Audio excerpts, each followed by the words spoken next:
Good morning. My name is Laurel, and I will be your conference operator today. At this time, I would like to welcome everyone to the Barometer Balance Manager call. All lines have been placed on mute to prevent any background noise. After the speaker's remarks, there will be a question and answer session. At that time, if you would like to ask a question, simply press star, then the number 1 on your telephone keypad. If you would like to withdraw your question, press the pound key. Thank you. I'll now turn the call over to Charlie Cummings, Senior Vice President of Business Development. Please go ahead.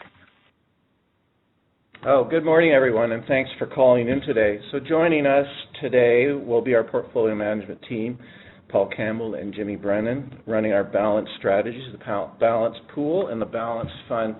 Paul, as you know, is Vice President, Portfolio Manager, Head of Research, and Jim Brennan is Vice President and Head of Fixed Income. So as we hit the halfway point of 2016, the market continues to confound and confuse and sort of stress out a lot of our investors. My reading this morning began with, is the yield curve too flat for the rates to be raised in June? So here we go again, data, inflation, election, Brexit, is good bad, is bad good. For investors, this has been unsettling at best.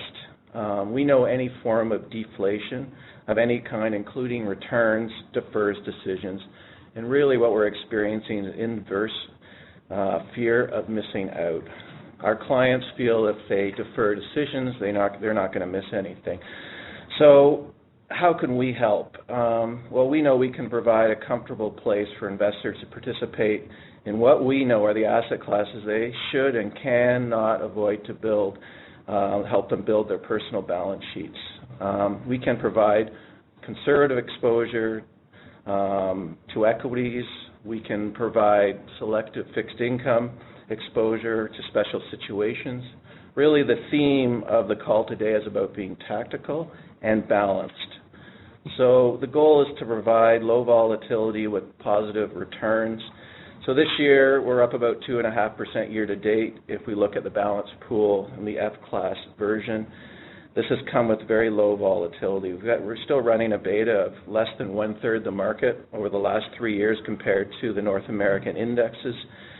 And if we look at January when the market bottomed and we were down about 9%, at that point, the balance pool was just down over 1%. This is a huge comfort to the clients that we have in this mandate. 2015, we are up over 6%. 2014, we're up over 13%. So there's very, very good numbers to take a look at. So with that, I'll hand it over to Jim Brennan. Good morning. When Charlie asked Paul and I to prepare a presentation for this morning, it didn't take us too long to come up with a theme and kind of give you some insight in how we go through our day. So this is called Ways to Think About the Economy and How to Build a Balanced Portfolio Accordingly. So we hear different groups of investors and different groups of economists looking at different metrics in an attempt to gauge the health of the economy and predict its likely path. One group believes most monetary policy represents too much meddling and that a government's role should be to make the economy more productive. Another group believes wage pressures are currently great enough that inflation is upon us already and rate hikes are imminent. A third group thinks low rates have created too much debt and artificially inflated asset prices.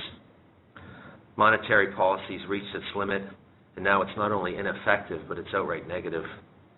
And a fourth group believes that persistent low inflation means central banks haven't done enough, and they're encouraging negative rates and increased government spending. And you've read about all four of these in the papers every day. And the question one might ask oneself is, which view is correct? Well, based on the available evidence, it doesn't seem possible to discard any of these views as obviously false. Much depends on events yet to occur and an investor's reaction to them.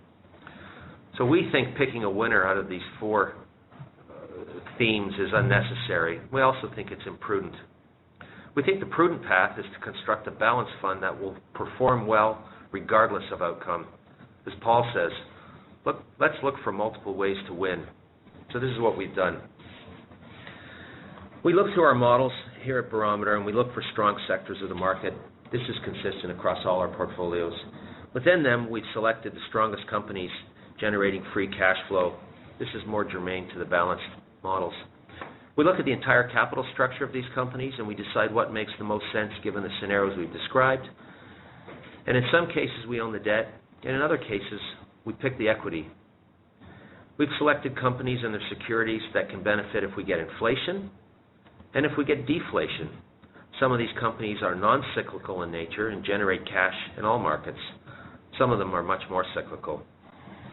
If you look at slide 1, you'll see a matrix plotting our security holdings. The matrix called multiple ways to win, if that helps.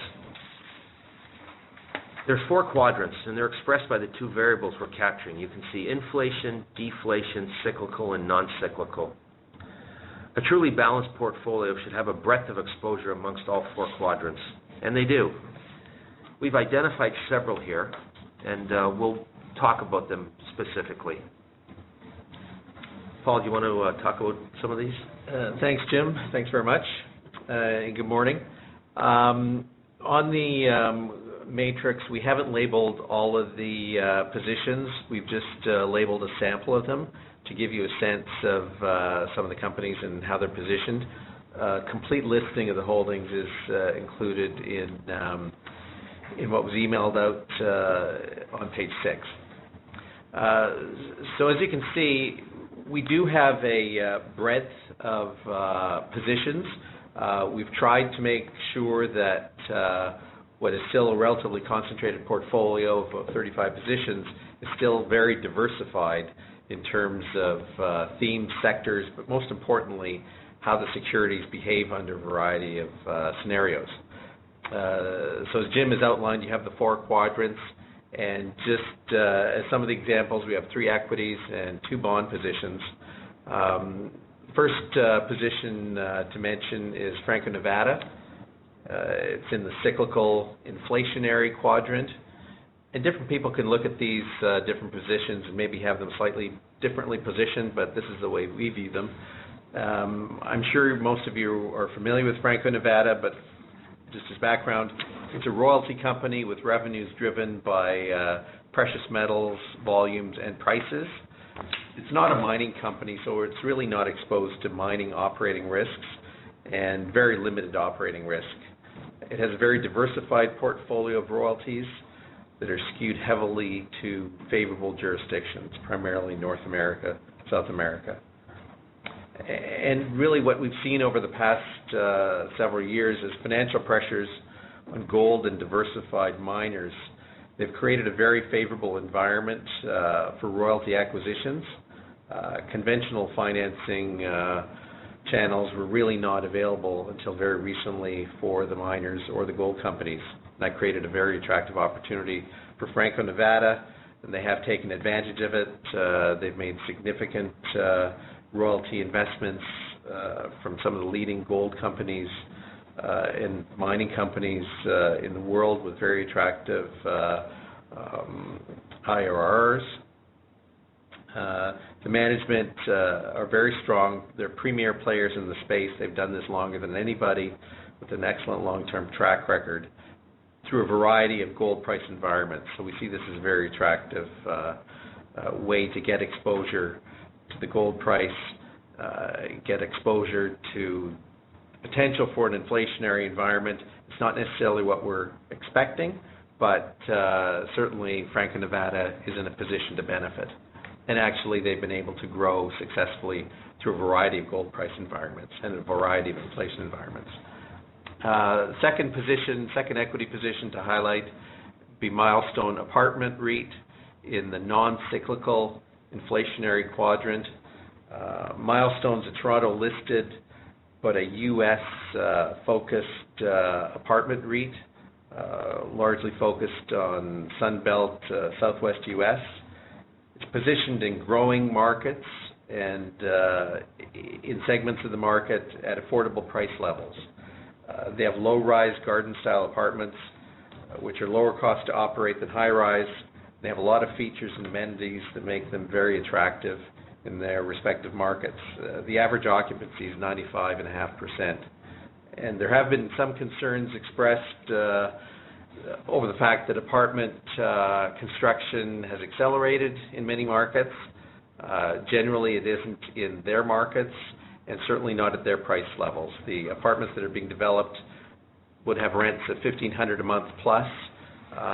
Milestone is in the range of $800 to $1,000 a month. So very competitive positioning where new product really can't compete. The rental growth on a same-store basis is 8%. That's sector leading. We're not seeing that out of any REITs, either in apartments or in other property categories. They've been a disciplined acquirer with a strong balance sheet. They certainly are in a position with pricing power to raise rents in an inflationary environment, but actually the supply-demand balance has been such that they've been able to raise rents even without general inflation. But again, they're in a good position to protect themselves in the event of inflation showing up. Finally, in the deflationary cyclical quadrant, we don't have many investments, and probably the reason is, number one, there's not many situations that really fit themselves into this quadrant, and it's not our primary or most expected scenario, so we're not looking to have a lot of exposure here. But again, we think we've got some unique exposure through Fairfax Financial, which provides some unique diversification in the event of deflationary pressures growing. Fairfax is a growing Canadian-based but global property casualty reinsurer, and historically they were known primarily as a very successful long-term investor. There wasn't as much focus on the insurance operations and the value that's within those operations, but over the past several years they've evolved into a consistently profitable underwriter. Their combined ratio, which is the key measure of profitability for insurance operations, has been consistently below 100% for the past several years. Their investment portfolio is currently conservatively positioned, a lot of long-term government bonds. They have limited equity exposure currently, and much of that's hedged. The unique aspect is their derivative position, which they put in place to protect their balance sheet in the event of deflation, gives them exposure to deflation, whether or not it emerges in Europe or the United States. It's put in place several years ago, really before deflation was seen as a credible risk. Their counterparties are the strongest banks in the world. It's probably the type of position that would be difficult to put on in the current environment, as deflation has been seen as a bigger risk. And the risk in this position is limited to the premium that they've paid for the derivative. They can't lose any more than they've invested and chosen to invest. So again, it's a unique way to get some exposure to tail risk in the portfolio. As you can see, generally the scatter of the positions is on the inflationary side, with a balance between cyclical and non-cyclical, and we'll be adjusting that as we gather additional economic readings and as opportunities arise. That's great. As we've identified, either directly or indirectly, in creating a portfolio to flourish in a variety of outcomes, we focus on total return. And so that involves looking at debt and equity and trying to figure out how to generate some cash for the portfolio. A couple of positions I'd like to talk about. People can be very dismissive on fixed income in this environment, and I think it's poor to be dismissive of anything without looking at it, a poor decision. So I'd like to talk about this Canada 10-year bond we own. It's a AAA-rated sovereign piece of paper, and it performs extremely well in a deflationary environment. And that does happen, as you saw in the first quarter of this year, or at least the first couple of months. And so just again, to strip away the facts from the fiction, the year-to-date return on this investment has been 2.22%, over 1 year 4.9%, and over 2 years over 4%. So if you think of building a portfolio of a variety of bets, this has generated well over 4% return over 1 and 2 years. It's holding its own here, 2.25%, and should the world unfold in a way that we wouldn't like, you'll be happy you have it. Great Canadian Gaming is a similar piece of paper. I've got it right on the line between inflationary and deflationary due to the nature of their business. Great Canadian Gaming operates racetracks and casinos, predominantly in Canada, but also in the U.S. They've got a market cap of about $1.1 billion. It pays no dividend. It's a great business. It generates a lot of free cash. Last year was $450 million in revenue, $530 this year. Their interest payment's $36 million. The interest on this debenture is a $450 million notional with a 6 5/8 coupon. So that's just over $28 million in coupon obligation every year on over about $500 million of revenue. Anyways, this piece of paper is rated BB high. It matures in July of 22, and a 6 5/8 coupon. What gets really interesting is there's a covenant that requires 50% of net income to be set aside as restricted cash. The operator's very constrained as to what they can do with this cash. In 2014, the operator attempted to pay the debenture holders to waive the condition, and he said he wanted to buy back equity. So we declined, as did any bondholder should have. And at the point, there was over $400 million in cash. Well, there's $450 million in debt, and right now there's about $230 million in cash sitting. They did spend some money. They can't call the paper until July of 17. They'll have to pay $103.31. We expect it probably to be called, and they'll issue in the U.S. with less restrictive covenants. But again, back to focus on total return. Year to date, this has generated a 5.32% towards the portfolio. Its 1 year return was 3.76, and over 2 years, it's generated over 9%. So again, there's room for fixed income paper in this portfolio if you're trying to tick a few boxes, including generate positive return. Where else? Well, I guess we could discuss the performance. There are a couple of slides attached to this presentation, if you can find them, and it's the balance pool performance for 1 year and for 2 year against a couple of indices. So the 1 year shows Barometer tactical balance pool against the TSX and against the S&P. The raw numbers in terms of return, it showed the balance pool up just over 1%, the TSX down 6, and the S&P down 1.25, give or take. But I'd ask you to focus more on the slope of the line or the volatility of the line, the black line being the balance fund. You got a pretty stable ride from quarter to quarter, and that's certainly something we try long and hard to provide for investors.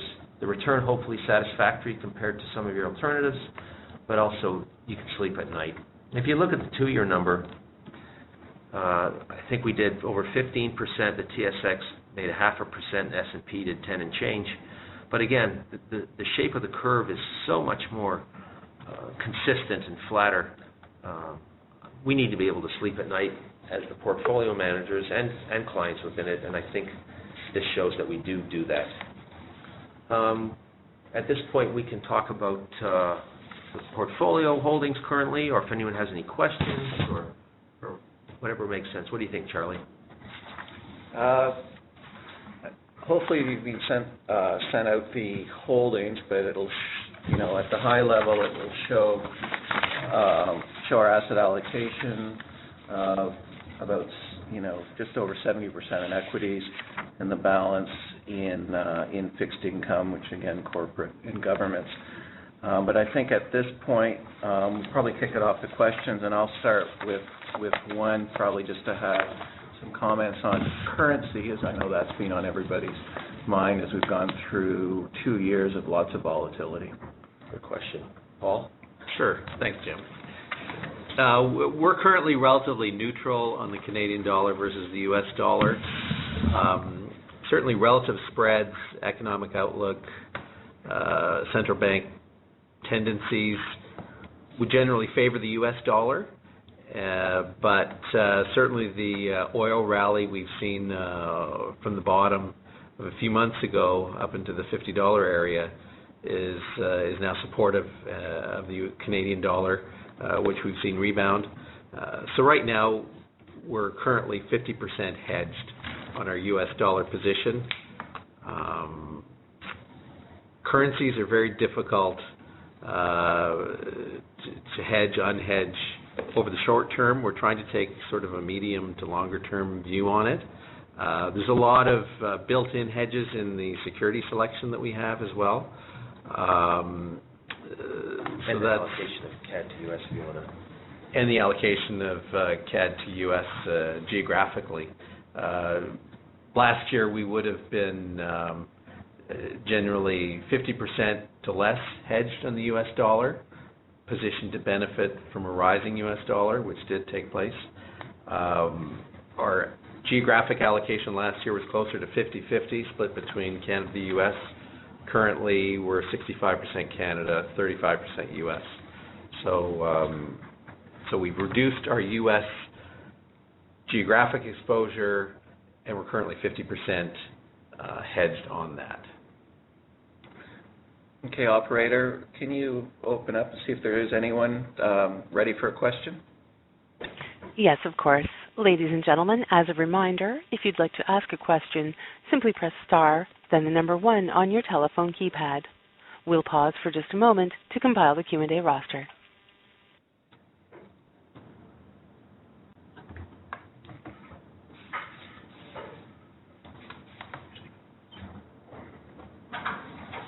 There are currently no questions.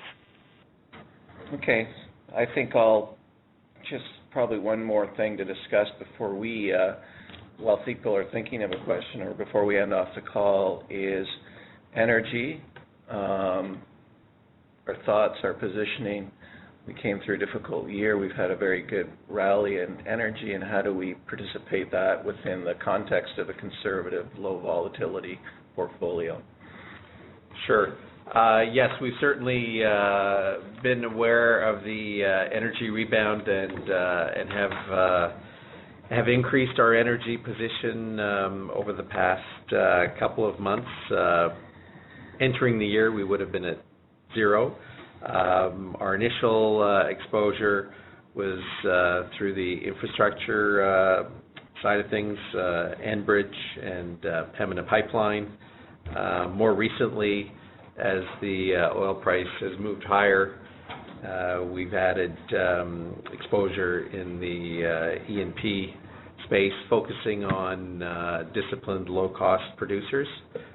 They're still the folks best positioned over the long run. And we've added Whitecap and 7 Generations Energy very recently as well. So we've moved that up. Still focusing on quality names, would still be underweight the market. That's not the way we look at things, but we remain, positive on the sector, looking for opportunities. The thing about oil and gas is that the low prices do ultimately manifest themselves in reduced production, and we're seeing that play out. The consumption has continued to grow. So the energy markets are coming into balance. We've seen the bottoms, we believe. On the base metal side, we're not there as yet. You don't have quite the same dynamic on the oil side. The surpluses can take a bit longer to come back into balance. Okay. Great. So we'll just check if there's any questions. Otherwise, we'll work on closing off the call.